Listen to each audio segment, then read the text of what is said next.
No proof, regardless of, every time you take the medicine, it cures you, but the next time it may not. Regardless of the fact that every day the sun comes up, tomorrow it may not. Regardless of the fact that the chicken receives food from the owner every day for all its life, one day it may get its neck cut off.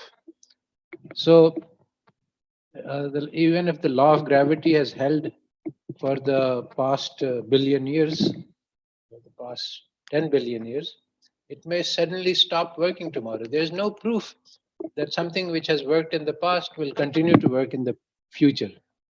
So this is a very deep and difficult problem which nobody has been able to solve. Although our mutakallimin provided a very, very good explanation and understanding of this, but this was not transferred. So anyway, those are deep and difficult topics which we will not touch. But the point is that there is a simple and practical approach to probability and causality, which is not known because of these deep philosophical confusions about the subject.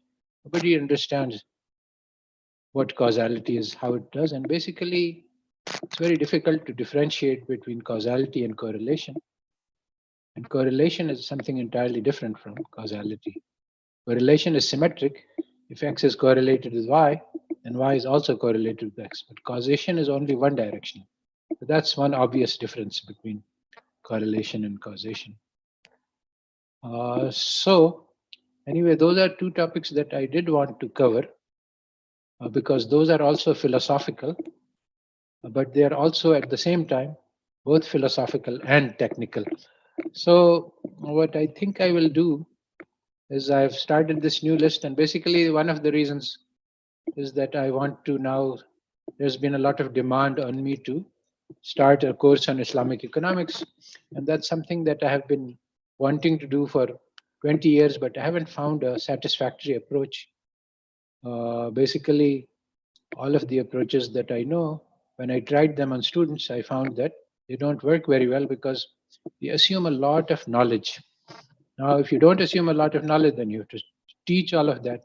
If you teach all of that, then you start teaching European history and philosophy. Just like, in this course, we have spent um, many months just studying philosophy. We have done very, very little statistics. So this is a problem. Similarly, if I start discussing philosophy, then we won't have time for Islamic economics. So anyway, I found alhamdulillah, easy and quick approach, inshallah. So I will be starting that, and I will be putting some lectures of that on. So I'll be busy with that. That's why I've sort of said that, okay, one important part of the course is over. And now, with this lecture, we will. You see, in Islam, they tell us that we are taught that innamal amal bin niyat. So the value of an action depends on the intention. So this whole discipline was started with the intention of proving the superiority of white races. Now, according to the Western philosophers, the intention doesn't matter. You should just look at the subject. But it turns out that the subject has been shaped by this intention much more than people realize. So that's what this chapter is about. So what we will do is we can start right up with the group A. So is it Saira who's going to present from group A?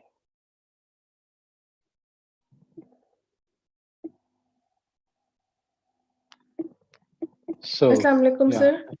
Wa alaikum assalam. I have wrote the answers for the questions, so I can. All right. I don't know who's supposed to present from your group. So if it is you, then you go ahead. Otherwise, if somebody else is doing, that's fine also.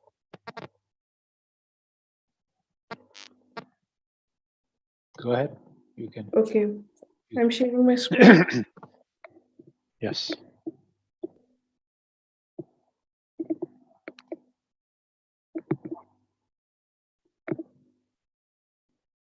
Okay, so first question was that you asked about that the quantification and mathematics give us an illusion. Then how the Malthusian theory is succeed to be considered as true theory. So basically, this was mentioned in a chapter that the Malthusian theory is proved with the help of the tools that were biased. As you mentioned earlier, that intentions like Western people say that intentions don't have any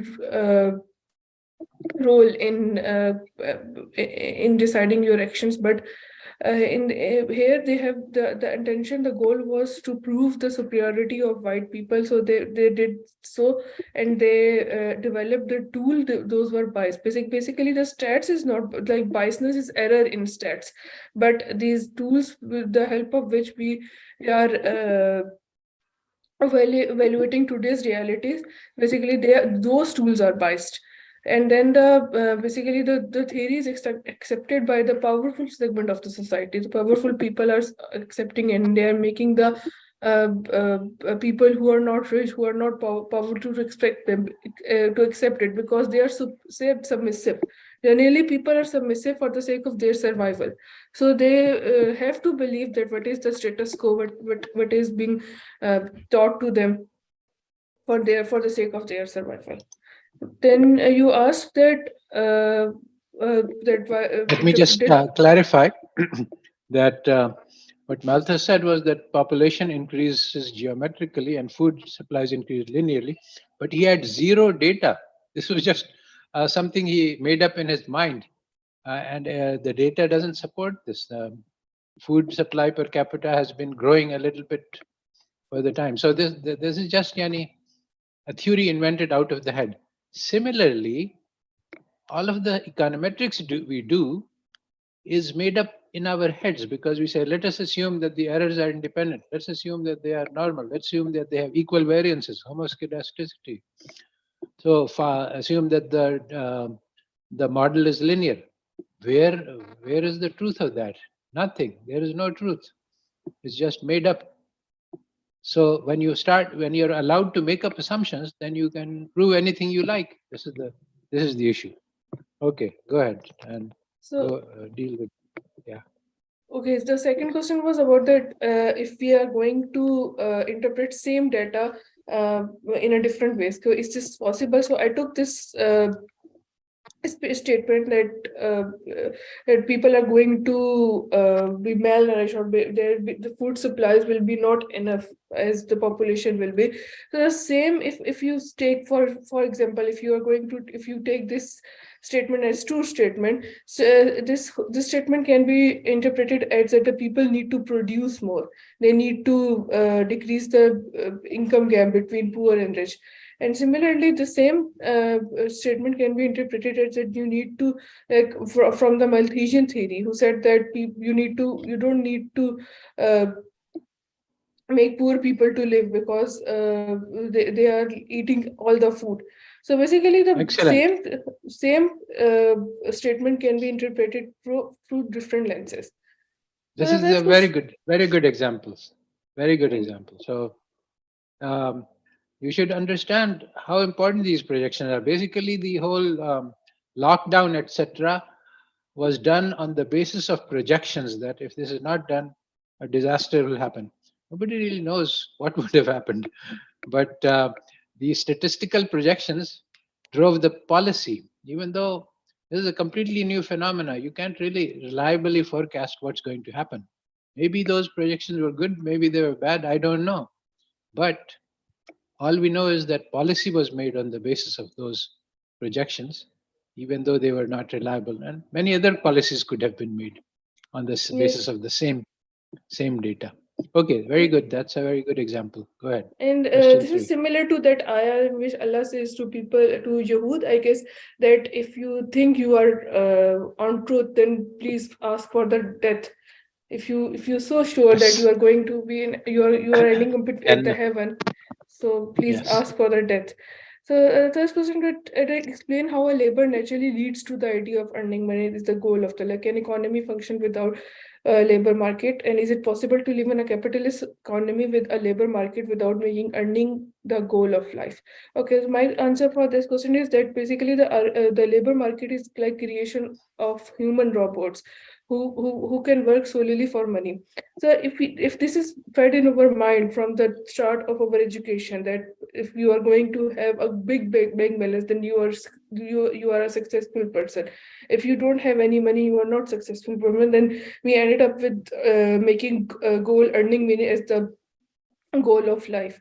But an economy can function without labor market, but it can't function without human contribution. If we are treating human as just as a workers, or workers who are going to earn money for us, and not as human beings who can think, as intellectual beings, then that's a problematic thing.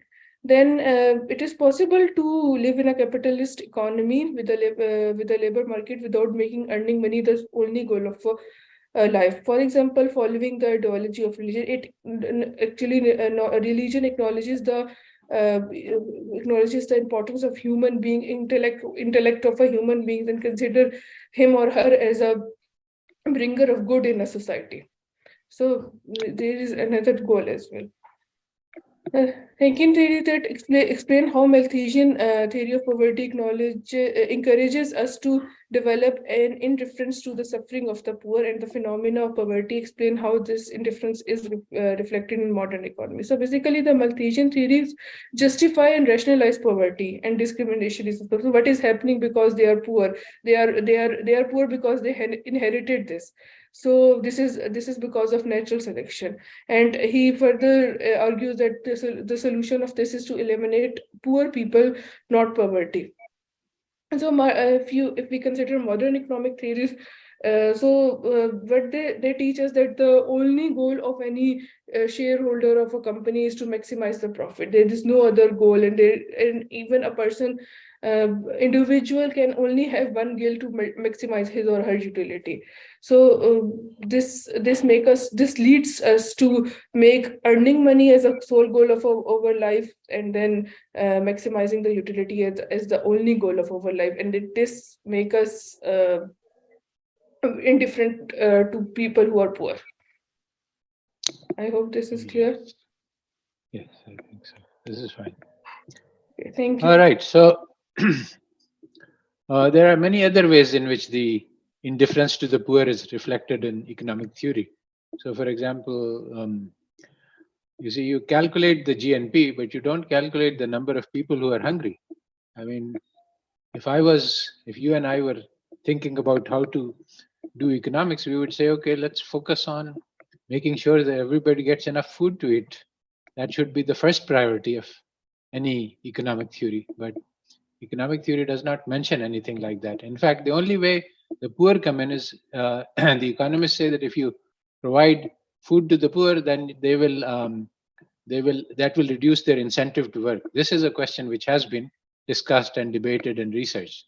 That how much incentive to work is reduced if we provide for basic needs for the poor. So anyway, let's go on to group B. Who is presenting from group B?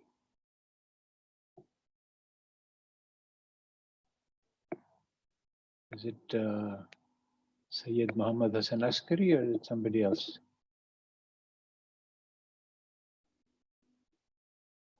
Maz?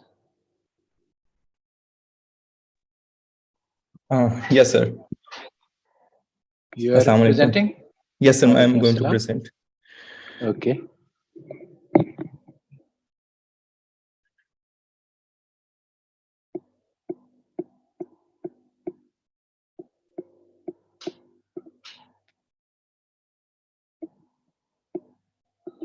Okay, and the first question that was asked for the section B, it was about that can the theories be being evaluated without considering who proposed them, in what historical context they were proposed, and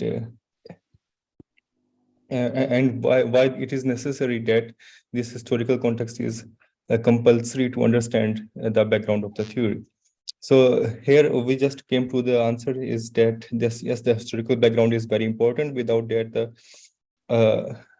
background and the intent of why this theory is being made, it will not be clear. So, for example, in the early industrialist society, the question was whether the wage should be determined in the market or whether the government should just fix the wage at the minimum level. So whether there should be any minimum wage for the laborers or the wage should be just determined by the market forces. So the people who basically have the resources, they just uh, uh, want to have or propagate the theory that it should be very much more beneficial for the laborers to for their wage to be evaluated or to be determined in the market. Why? Because if the market forces are going to determine their wage, then the people who will be working more, who are going to have more expertise, they will be earning more, and the people who don't have any expertise, they are going to ultimately earn less. So that this theory of price or wage determination must be we must understand it within its historical context. Otherwise, we may lead to the wrong conclusion. Very good answer. And another important example for our times is that you cannot understand Keynesian economics unless you studied within the Great Depression. So when students, economic students, are taught Keynes, they just think that this is some mathematics. It doesn't have any relation to the real world. It doesn't, because when I actually taught it, I showed the students a movie about the Great Depression. That this is the situation. Now let us think about the economics. So then everybody understands what Keynes is trying to do. But when you take it out of context, it's just equation and math, and it has nothing to do with reality. So anyway, good. This is also a good example. The wage determined as a marginal product of labor. This is just nonsense. And the correct theory of wages should be that the government can determine, or there can be many other ways of determining wages. But the market determined wage is not a good idea, but it is a reflection of the power of the capitalists. Yes. Next.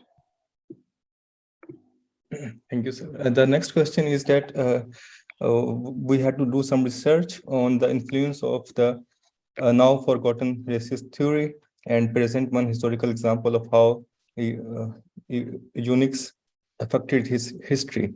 So basically, eugenics, sorry. So I need to practice this word. Okay, so here are some examples that how different economists and different psychologists have bring in this, or they got interested in this theory, and it influenced their thoughts. For example, there are a list of authors there and how they are going to just think about the lower races. For example, the Marshall basically thinks that the lower races are incapable of doing the study work. They are not able to forecast the future.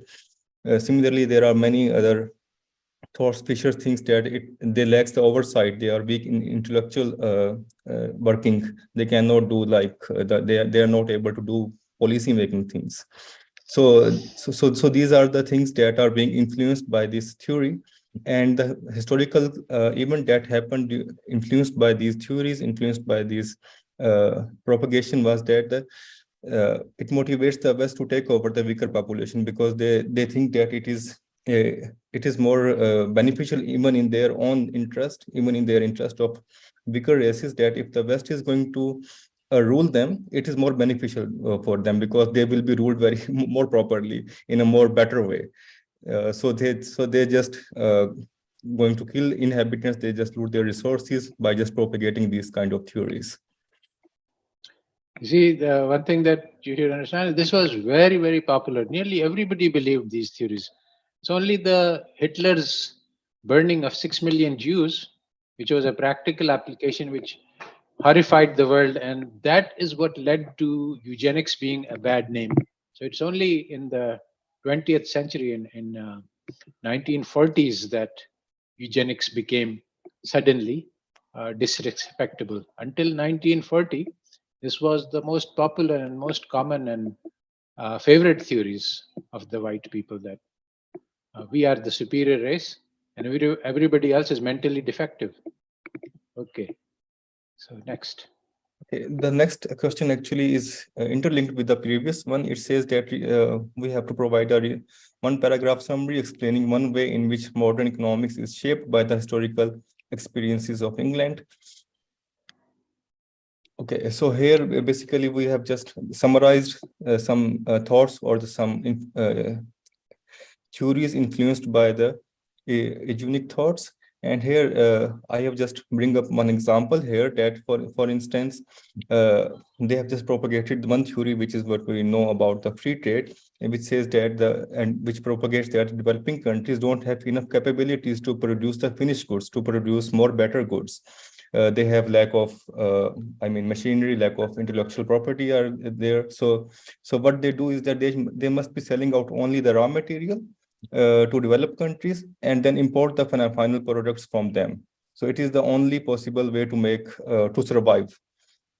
But what is its impact is that it leads to trade deficit for the developing countries. But then the developed countries have the solution for it. They said that, okay, if you have a trade deficit, then we have the financial institutions are there that can lend you some amount, and they will keep lending you until you are just on the survival level, and we can just basically extract all the resources from the developing countries and just sell back the final goods so that profits can be made, so that the trade surplus can be made. So this is the one theory, and there are many other theories like that that are just propagated or that are just being influenced by these same thoughts. Good example. Okay, and the last question, I think, so there was some calculation that we had to do, but unfortunately the file was not available to us that had the data for to make these calculations.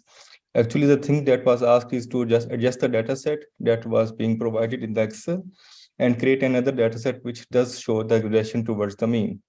So actually, I have just put here the steps to do these analysis, but because the data was not available, so I couldn't do it.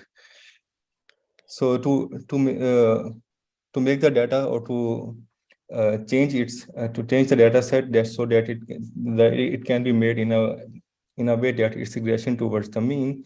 So the one thing that can be done is to assume that each couple maybe have the 5 children, and out of 5 maybe two are going to have high IQ, one is going to have an average, and 2 remaining may have low IQ. Then in that case we may give some weights to them depending upon how many children are going to lie in which category, and then the mean value will be reverting to, so the regression value will be reverting towards its mean. So the high IQ children will be going, the average value will be going to decrease, and for the low IQ children, their IQ or their mean value is going to decrease towards the mean. They're going to increase, yes. Sorry, yes, it is going to increase.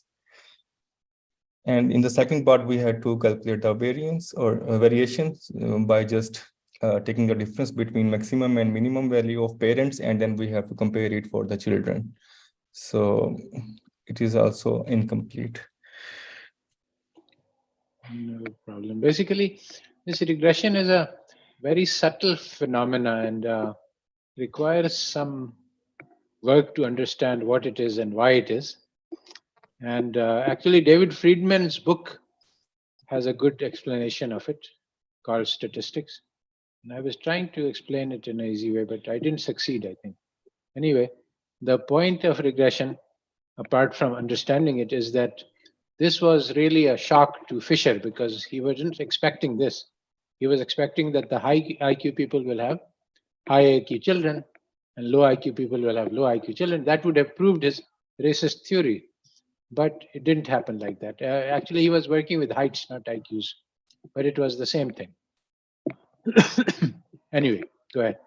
Okay, so this is the last question? Yes, it was the last one. All right, so we can go on to group C. Thank you, sir. Who is presenting from group C? Is it Lisa or somebody else?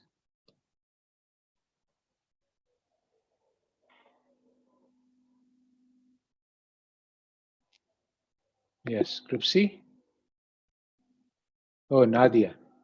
All right. So Nadia, can you unmute yourself, or if you raise your hand, I can unmute you. Assalamu alaikum. Wa alaikum assalam. Okay. Thank you, sir. Let me share my screen for discussing Yeah. the responses from our group. Okay.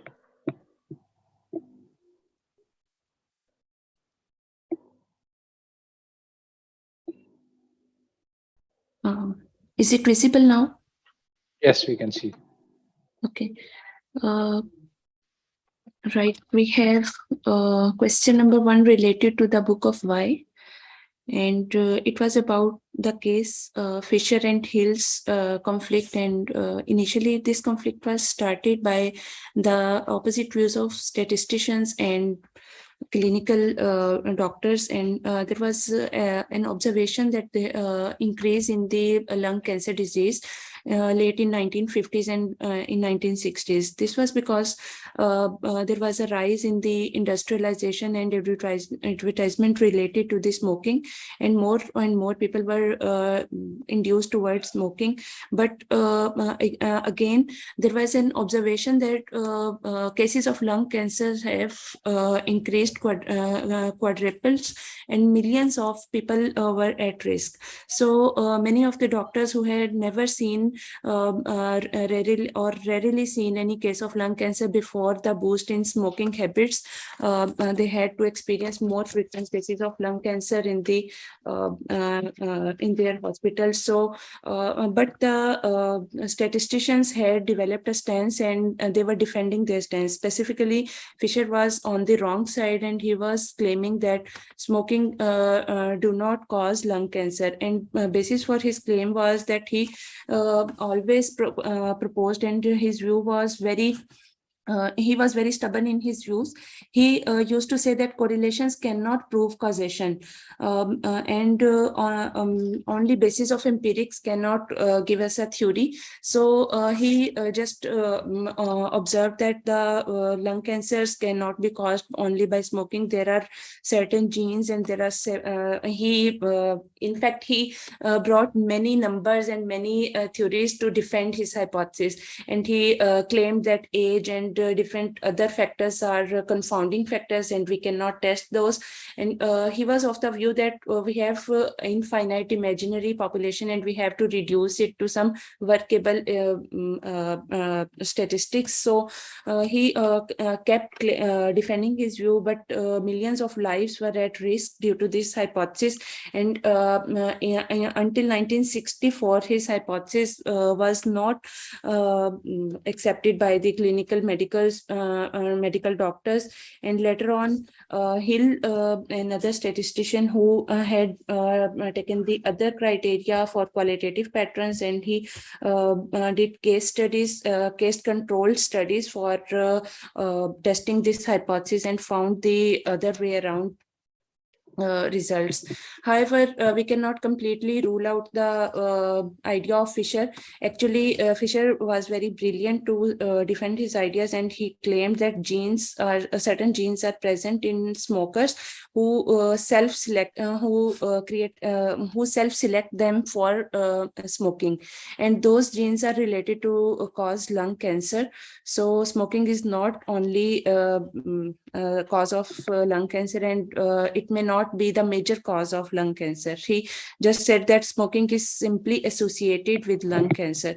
And so the problem with Fisher's theory and his case defending was that he had developed his theory, and he had completely relied on the numbers he had developed on a wrong basis, because he said the imaginary infinite population is not observable, and we can just reduce the numbers. So the reduced numbers had ignored many of the realities, and he just kept on defending those and making risk for millions of people's lives. Yes, basically what I wanted to point out to the students, because this is never done in the West, nobody studies the character of Fisher, and we are taught that you don't have to study the character of the people, you just study what they said. If it is true, accept it. If it is false, reject it. You don't need to know what his character was. This is very opposite of the method of the muhaddithin. They say that first we look at the character of the person, then we will accept the hadith or we will reject the hadith. So here we see that the character of the fisher was an obstacle to learning the truth because he was very fond of smoking. That's one. Anyway, so go ahead. Question 2. Okay, thanks. Okay, question 2 is related to a book, When Genius Failed, and this is a book that is that discusses the long-term capital management failure in the American hedge funds during 1993, and many of the Nobel laureate economists were failed to predict the stock market trends, and the stock market hedge fund collapsed in as a result. And the main reason was because those Nobel laureates have ignored the possibility of some non-normal distributions, and they had developed their ideas and predictions on the basis of a given distribution, and they had followed the rules and formulas, and they did not consider the other possibilities, and their theories could not work. And we can see that $100 billion assets collapsed in during 1998, and even then they could not accept that their predictions have failed because they were so certain that those predictions were based on the empirics and calculated methodology from a standardized method that was based on normal distribution. And in reality, if we see that there are many other possibilities in the real world, and all the distributions are not normal, and this was the main reason. And if we observe from an Islamic perspective or real statistical point of view, we have to include the dimensions that might be possible in the real world, and also observe the useful knowledge and harmful knowledge paradox in that setup. Let me just explain a little bit. You see, stock markets can fluctuate, prices can fluctuate very wildly, and ordinary stockbrokers were aware of this and they were cautious about the possibility of a market crash. But these people, they made you used the normal distribution, and then they said that something, a 5 sigma event, something which happens, which is 5 standard deviations away from zero, this will happen only once in 1,000 years or something like that. So they said that we can ignore those. So they ignored the possibility of market crash, and then they could make a lot of money because they were taking huge risks which they didn't recognize, which everybody else did. So because they were taking huge risks, they were making huge amounts of money. But when the risk event occurred, then they lost all their money. So it's fairly simple. Anyway, go ahead. Next question. Next question is related to the probability, and it is about the book of Black Swan.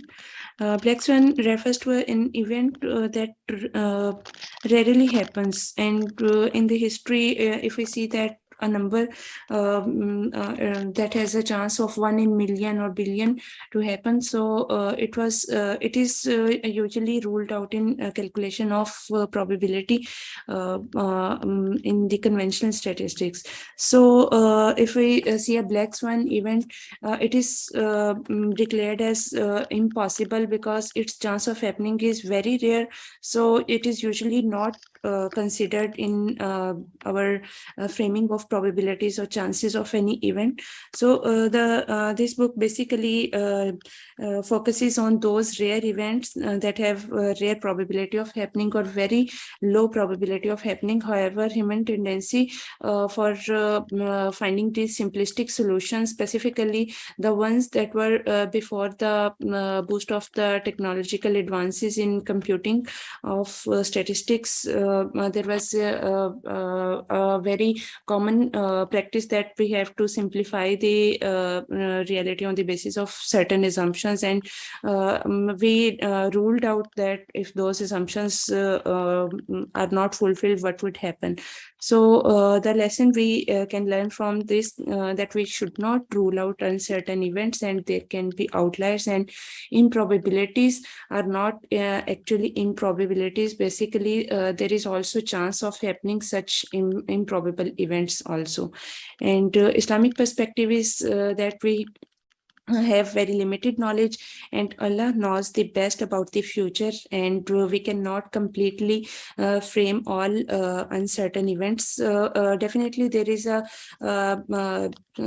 safe range for predicting uncertainty, but even then we should not rule out the possibility of uncertainty that we are unable to frame in our human developed models. Hey, go ahead. The last was the book of radical uncertainty, and it was also helping us to consider that uncertainty should be considered in the life, and it is existence in life. So, and it is also beneficial for us because uncertainty in many cases helps us and supports us. Basically, I also want to add that we have to acknowledge that we should not invent numbers to support our arguments, but we should accept the uncertain events. And radical uncertainty basically refers to us that there are significant events in the life, and there are certain critical events that include uncertainty, and those are the turning points in our lives or our situations or economies. So we should not ignore those events on the basis of unpredictability of our limited knowledge. Right. Basically, nearly all of economic theory is built on the assumption that we can forecast the future. For example, the economists say that firms should maximize profits. Now, do you know how firms work? Basically, they hire laborers, they buy raw materials, then they produce the good. All this process takes time, and they have already put down the money, and now they have the product in the market, and now they are going to sell it. But at that time, but they have already incurred all the costs. So they don't know what the price will be when the good is actually ready to sell. So they don't know what the profits will be. So if you have radical uncertainty, you simply don't know what your profits are going to be. Maximizing it is very difficult when you simply cannot calculate what it is. So this assumption, everywhere economists are making, that we know what's going to happen in the future, and that's exactly what was violated in the global financial crisis.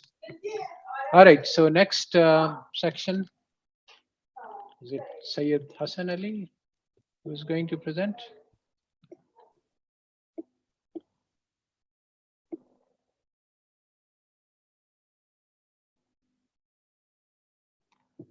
Yes, we have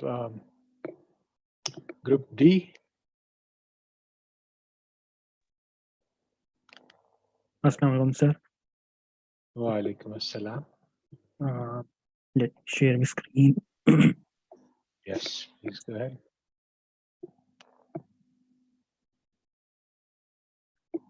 So, sir, I hope my screen is visible. So, Yes. the it is. section D had two questions.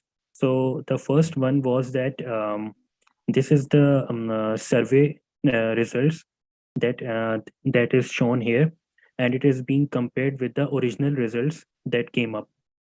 So, although the errors are very less as shown here, but the point is that as far as theory is concerned, it had to be much less than that. So why it is more than the theory suggests? So the question was that. So some of the reasons, as mentioned in the book of Friedman statistics, were that, for example, when you go to non-voters, we see that not voting it is a very bad stigma, and people may not want to be classified as non-voters. So it is very difficult to classify them as non-voters. And secondly, there might be voters who might be undecided whom they will vote. So it is very difficult to predict to whom they will vote. And thirdly, that the sample had a very large number of people who were educated people. So this so it made it a subjective component. So it is so you see there's a biased, or say there's one group of people who are being more in the sample. And then uh, the interviewers may not be following instructions accurately. Also, the people might be unwilling to reveal their true preferences. So, for these reasons, and the survey results might have exceeded the errors that is claimed by the theory. And then Okay. the yes, yes, Yeah, okay, this is fine. Well, there is sample bias, there's non-sample bias. Many kinds of biases which are not in the calculations. When you calculate the standard errors, you base it on very ideal assumptions, but the real world is not like the ideal assumptions. So basically, some you can actually calculate as you've listed this factor, that factor, the other factor. But the main point is that our theoretical models do not capture what is happening in reality. All right. So next so question. sir, sir, the next question was about this graph. This is the life expectancy graph of Bangladesh, and this is being predicted by a regression line, which is shown by the orange line. And we are Yes. asked that we need to come up with two other models which can predict. So the point is that in the end of the graph, we can see that the blue line is actually shifting downwards, while the prediction, which is the orange line, it is actually shifting upwards. So we need to come up with two types of model, one which is optimistic and one which is pessimistic. So the meaning of optimistic that I understood was that a model that will predict the life expectancy more than the actual data, Yes. and the Yes. pessimistic vice versa. So Yes. so that one optimistic that I got come up was with exponential forecast. So if we see so in the end, if we see that this is the red dotted line is the forecasted model. So if we see the red line is going a bit slightly upwards than the blue line, which shows Yes. that it is an optimistic forecast. And Yes. the pessimistic forecast that could be that we can see is through a log forecast, that Mhm. the red line, which is the forecast model in this case, we can see that in the end it is forecasting a bit lower than what the blue line is. So there are two types of forecast. We can forecast with two types. One was optimistic and one was pessimistic. However, I also tried one another, which was a two-period forecast. I saw that two-period forecast seems to be much more better than the previous two ones, because the red line is just on the blue line. So so s- so at the end, so some observations were that neither optimistic or nor pessimistic forecast is actually accurately forecasting. However, what I tried was that 2-period average seems to be better than these two. However, in the end, when I saw the data, so in the data, the issue is just because of one value, which is 2017 value. Because in 2017, the value is decreasing a bit. However, then it continues on its normal trajectory, which is increase. So just because of that, we can see that there is a difference coming in the initial regression line. So, however, yes, in the chapter it was written that we need to, so we cannot solve this problem just by looking at the data, but we need to look what's happening in the real world, like what's happening in there in the health sector of Bangladesh. So then only we can understand that what happened in 2017, and then we can predict in a better way. Very good. That's a very good conclusion, and that's something that statisticians are not taught to do. They say that you should just stick to the data. The investigating the real world is up to the biologist or the psychologist or whoever, not the job of the statistician. But the job of the statistician cannot be done with looking at the numbers alone. Okay, so go ahead. Yes, sir. And Is that that was it. Had two This is questions. the last question. Okay. Yes, yes. All right. So we go on to the group E. And is it Rafi Amiruddin who's going to present now?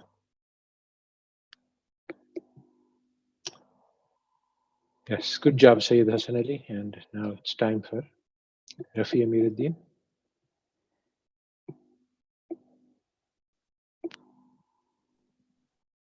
अस्सलाम वालेकुम। वालेकुम अस्सलाम। Sir ये मैं अपनी screen share करूंगा और Saif present करेंगे। वो जरा अपने घर में नहीं है, तो उन्होंने कहा था कि रिमोटली वो शेयर करेंगे। Alright. Assalamu alaikum. Walaikum assalam. Well, Bismillah. So, Dr. Rafi, when are you ready? Yeah. Yes. Okay. So, just let me briefly say that I really enjoyed this week's material, and thank you to the other groups for presenting their research. I've asked some of them to send me their slides. My previous what I had understood from Dr. Saab's lectures and blogs was all the stuff that happened during the Enlightenment and how that contributed to the development of modern probability. But then this week I learned about then the next phase, which was sort of Ronald Fisher and eugenics. Alhamdulillah. So onwards to our part. I'm not a macro economist, so what I'll speak today is merely, let's say, a pattern recognition exercise based on what I've learned, and some of it I will do by imitation in the sense of what was presented in the material. I'll just try and replicate that and apply it again. So if other people in my group or anyone else here you're all microeconomists, some of you, so please chime in with specialized knowledge.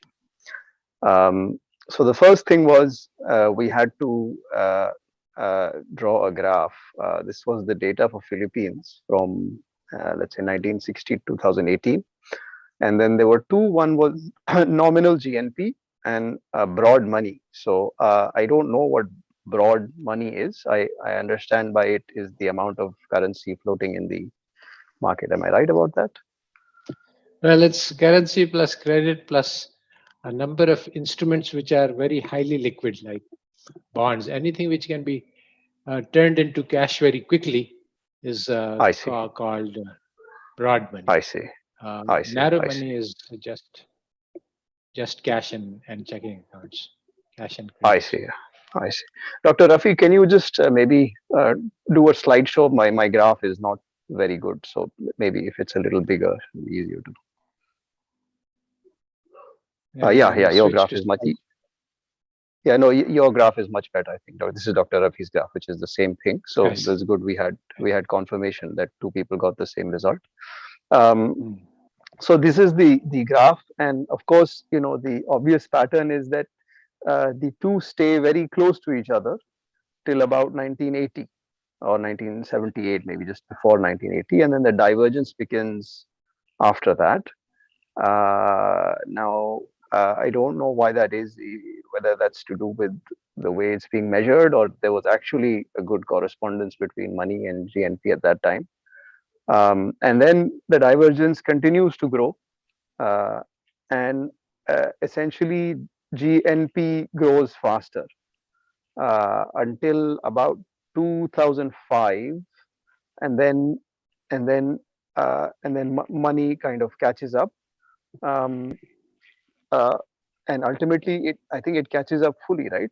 Can you go to the previous slide, Dr. Rafi?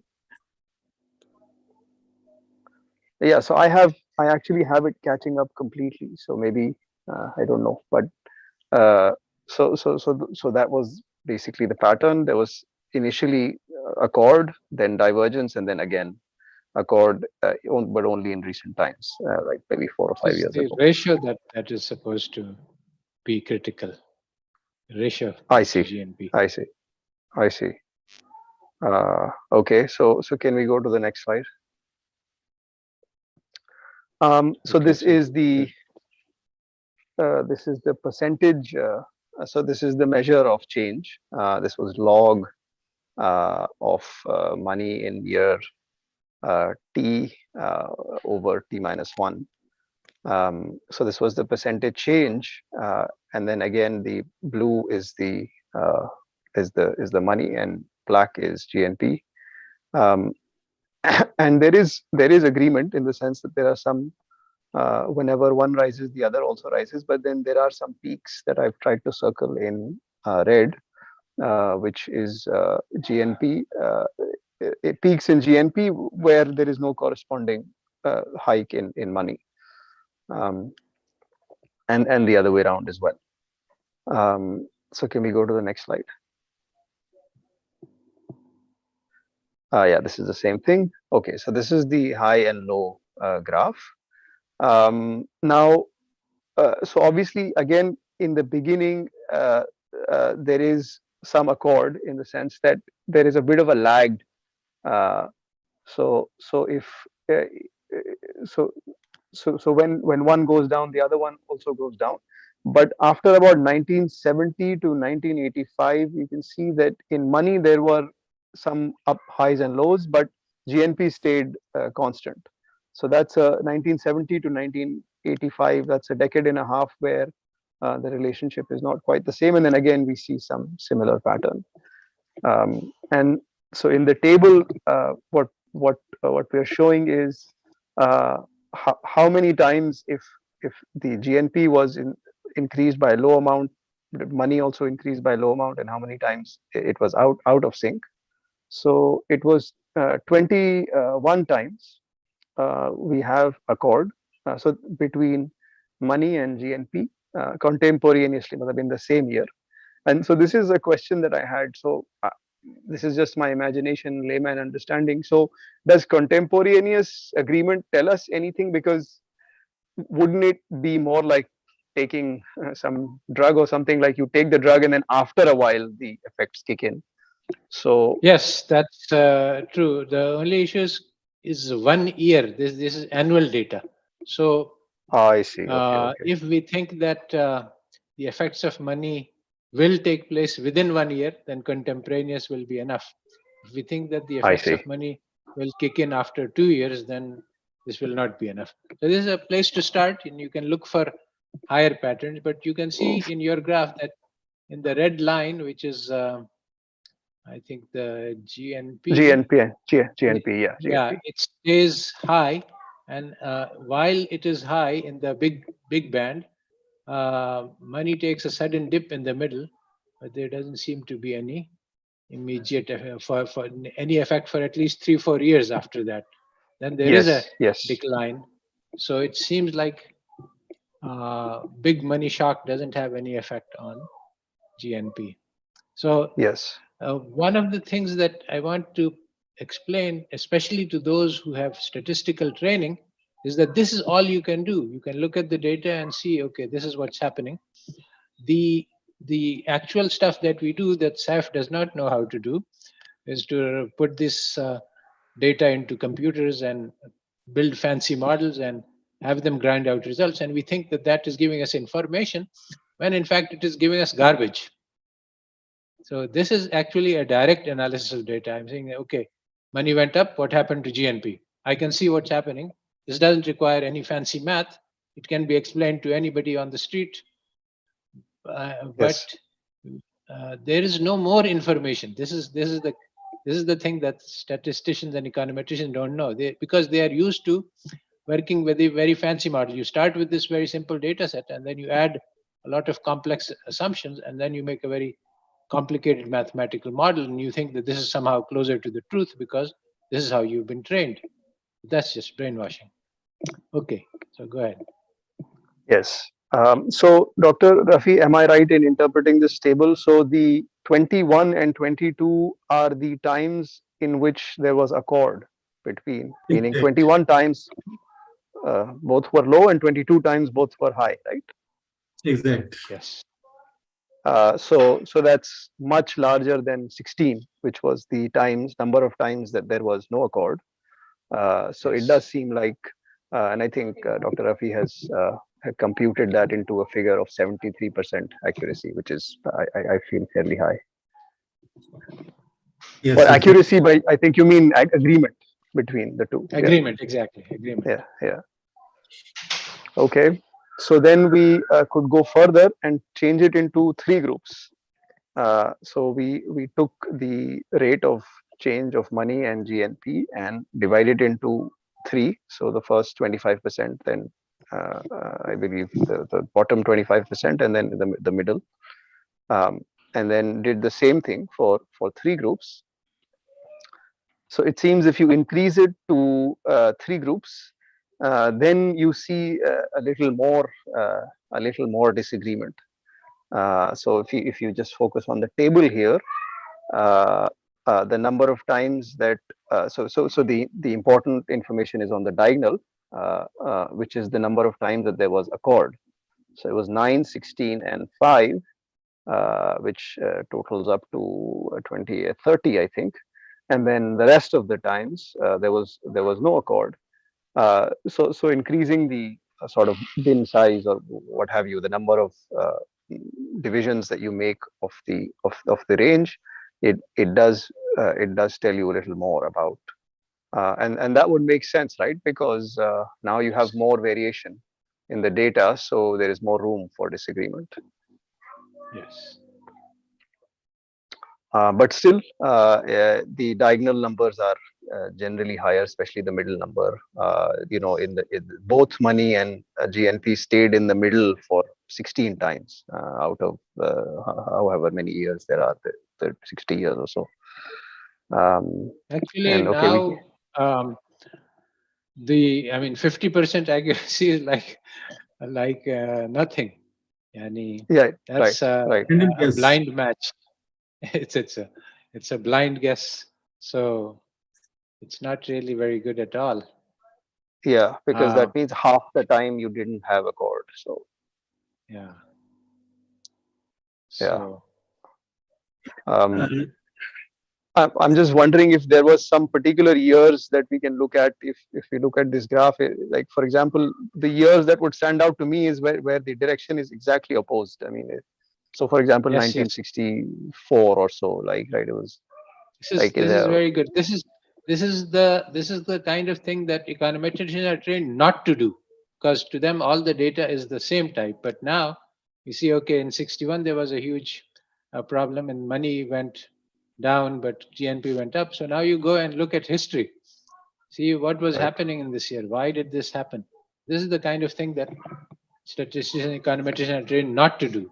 But this is exactly what real data analysis would look like. Yes. I know in India for a fact that in the 1960s there was Green Revolution. So there was increase in productivity, but then we had to take a currency hit in order to agree to the. So it could have been that. But this is for Philippines, of course. I think that's it. Is there any more, Dr. Rafi? No, this is the there last slide. another slide. Oh, I see. This is this is it. Yeah. Okay, very Sir, good. I have a question here. Yes. This is a time series data, and that is a very intuitive way to analyze this type of data. But just imagine this is a cross-sectional data. So what type of analysis, real analysis would be, what would be the, I mean, what form it can take? All right. So when you have panel data or cross-section data, then you see you start by making an assumption which is false. Like if you have 216 countries in your world development indicators, then if you put them in the same chart, then you're saying that with respect to the conditions of interest, these numbers are similar. So we can analyze them in the same boat. Usually this assumption is not correct. So, but in some other situations, like you have one business and it has many different five different factories, and you're analyzing production processes, then you can say, yes, these are all similar numbers because we have similarity. But when you are comparing data, so when you're looking at cross sections, again, you see it's has to do with exactly the situation on the ground. Is the data comparable or is it not? And this is not something that you can just impose on the data like we usually do that. Okay, this is my cross section. Now I'm going to assume that all of these numbers follow the same kind of pattern. And then we're going to put a model on that, and then we're going to analyze it. Well, this type of assumption that all numbers are similar in terms of statistical model, this is a serious assumption, and it may be valid in some situations. It's never actually really truly valid, but it may be approximately true in some situations, and it may be very false in other situations. Normally, when you do cross-section data analysis on countries, it's just very bad because the assumptions are not really very good. But there are ways to do cross-sectional analysis across countries when you understand what is going on and you try to make minimal assumptions and work with what the data really is saying instead of imposing assumptions upon it. But this is not something which is taught to students at all. They are taught to think only about the numbers, and so they don't know how to think beyond the numbers. Yes. Thank you. All right, so I think that brings us to the end of the course. We have a little bit of time, so I would be happy to hear any questions, any discussion, any feedback, anything at all. I have another. Sir, I have one question. If you don't. Yes, please go ahead. Who is that? So Identify this yourself. is Saif Ali here. Saf.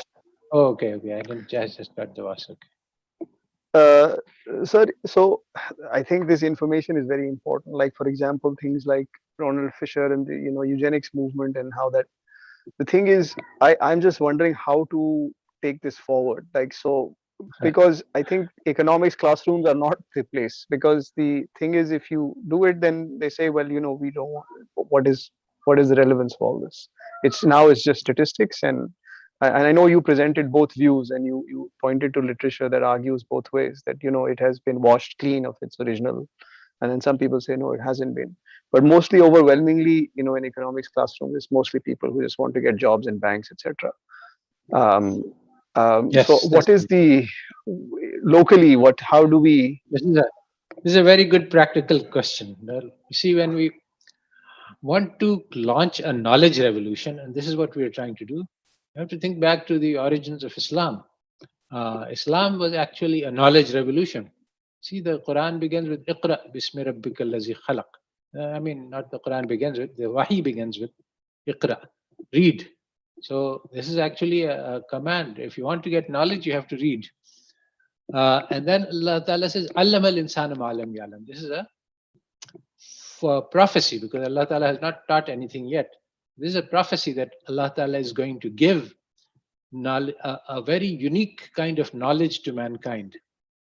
So, because you see, we have been raised in a Western education. Western education teaches us materialism, that the world is made of matter. But actually, this is very far from the truth. The world is actually composed of ideas, and ideas are revolutionary, and power is knowledge, and also knowledge is power. So, the existing structures of power are held up by the knowledge structures which support them. These knowledge structures are propagated by the universities. So the universities are the centers of power. So if you want to go and say that what you're teaching is wrong, you're actually directly challenging the powers that be. So this is a very Yes. revolutionary act, and you cannot do that. So it's like guerrilla warfare. You you take what you can get. For example, um, nobody can.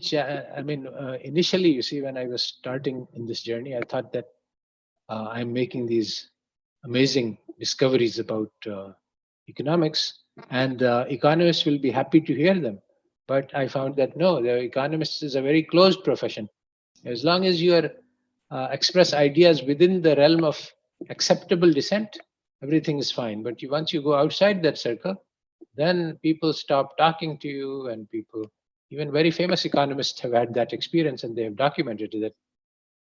There was a famous economist who wrote a book which showed that the supply and demand model didn't work well.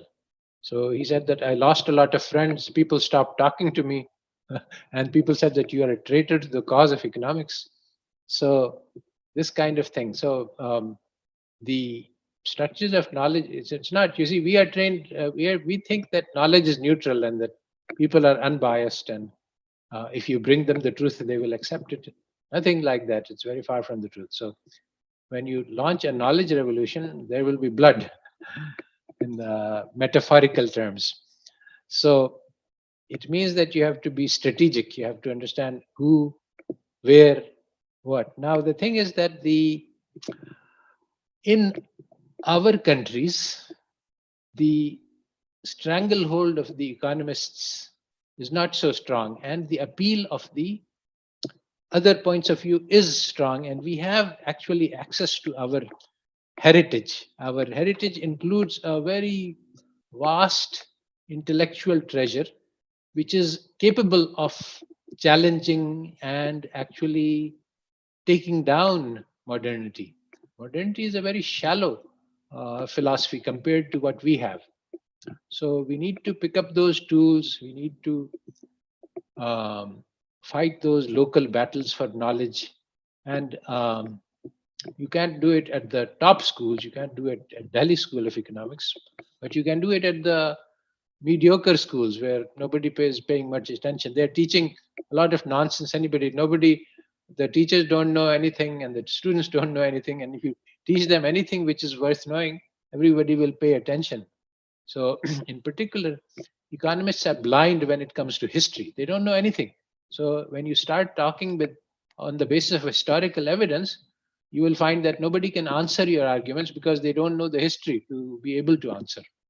So, I mean, this is the thing that you have to study the weaknesses, where you can attack successfully and where you should avoid.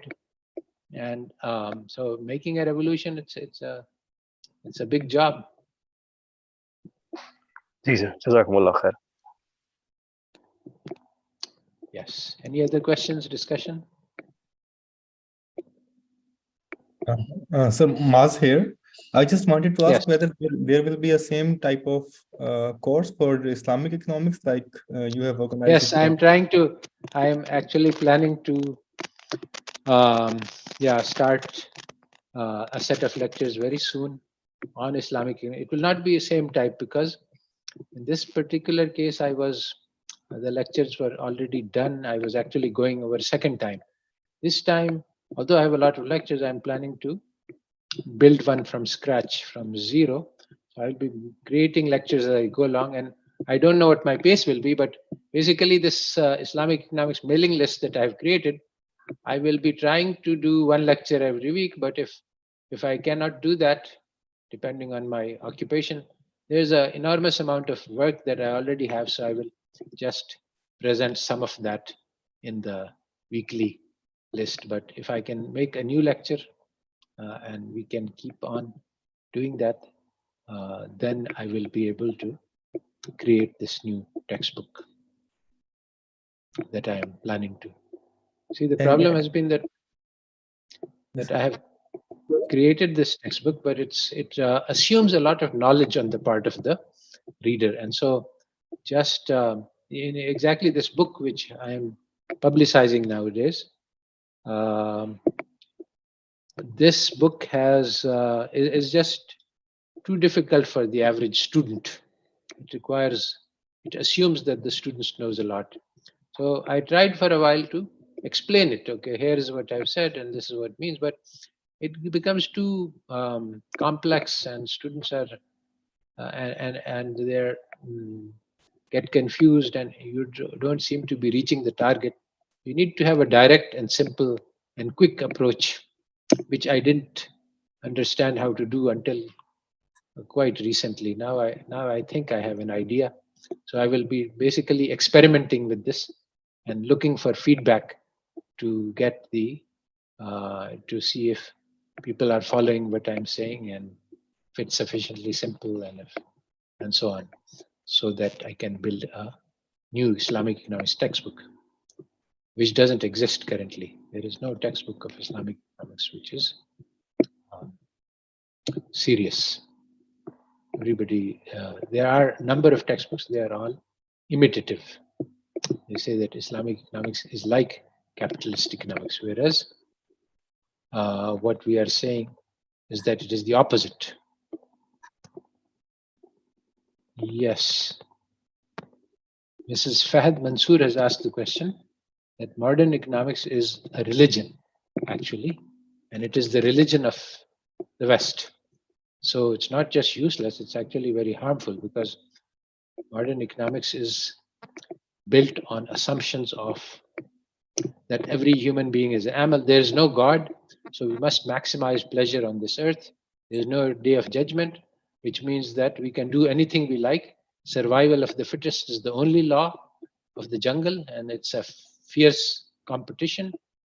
You just do whatever you can. This is the moral foundations on which modern economics is built.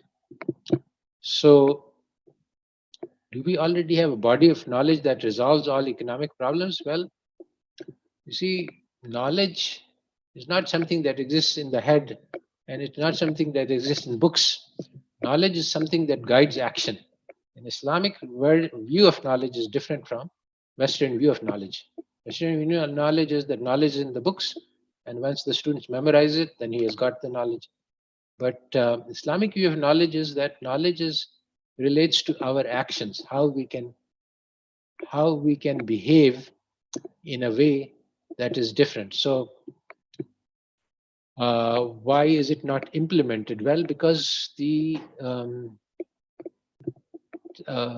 have been trained to think in ways that make it impossible for us to understand the true teachings of Islam.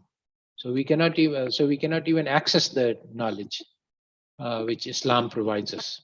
So then we don't have that knowledge actually. So obviously we cannot implement it if we don't have it. To get to that knowledge, we have to first overcome the blinders that have been put on our minds by this Western education. Once we do that, then we will be able to see the truth. That will be the knowledge. Then the step of how to implement it will arise. In fact, I've already planned out the first lecture of the Islamic economics course, and that would be an answer to your question. In that,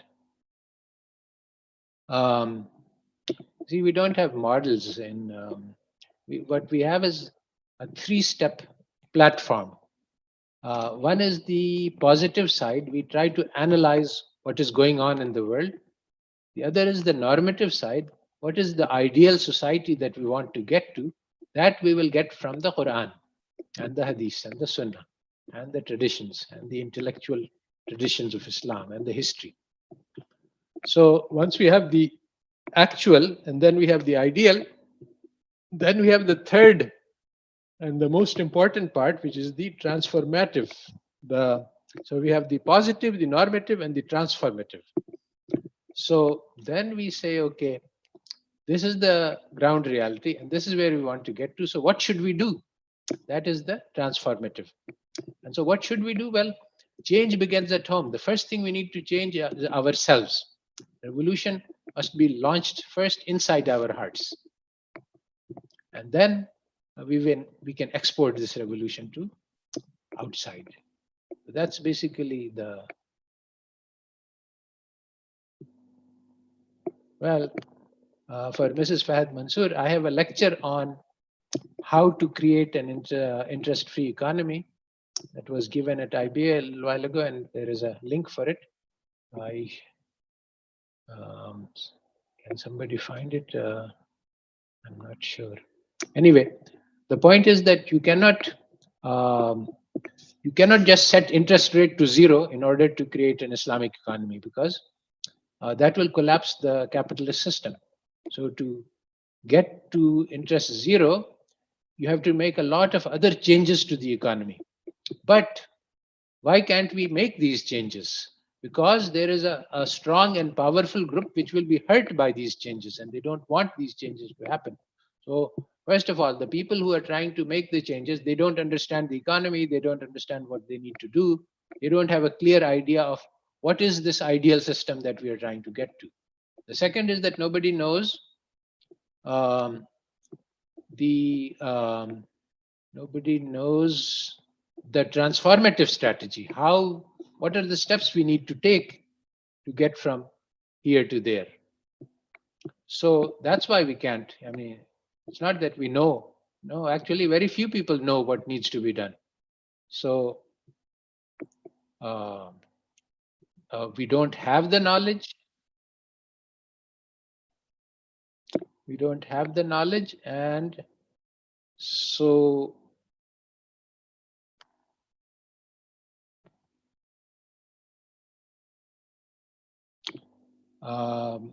the idea that we have knowledge and we just need to implement it, this is not true.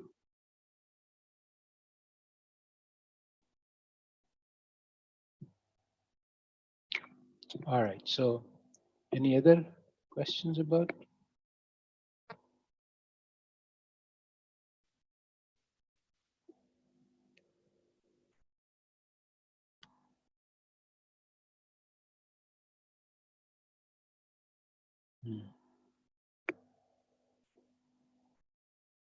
All right, so if there are, okay, let's see.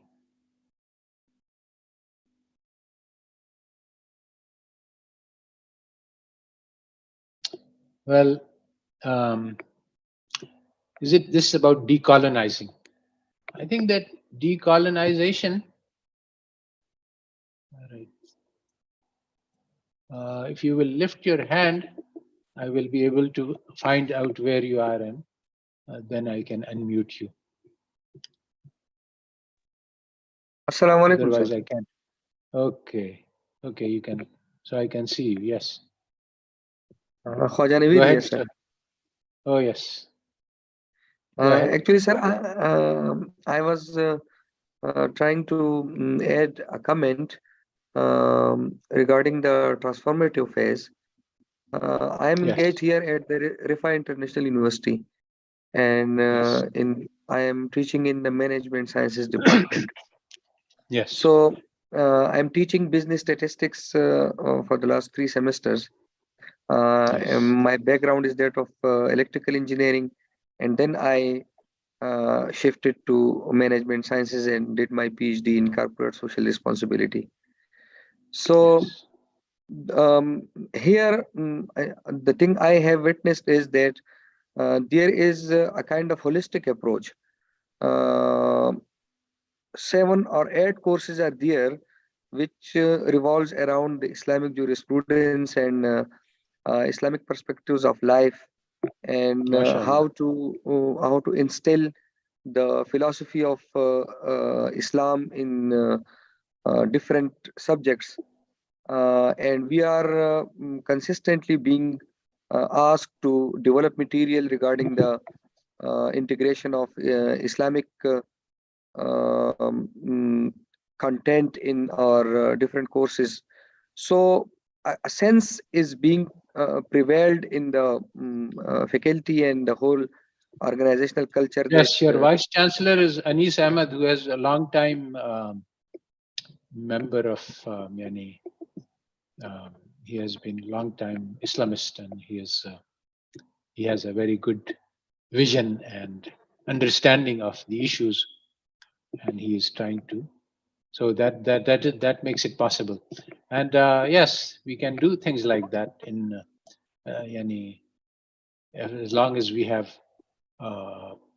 people in the higher management who are favorable and interested, then they can actually carry out these things.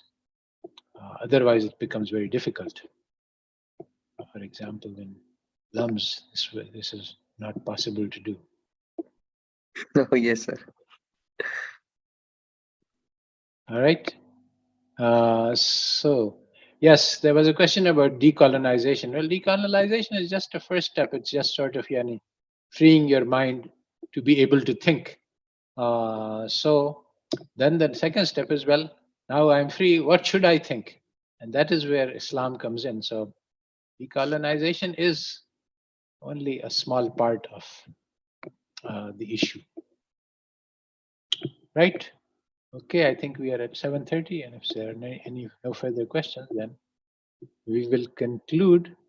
And for the moment, for the next few weeks at least, I will be just sending messages on the mailing list, but I am going to make recordings, and that will be sort of like this lecture.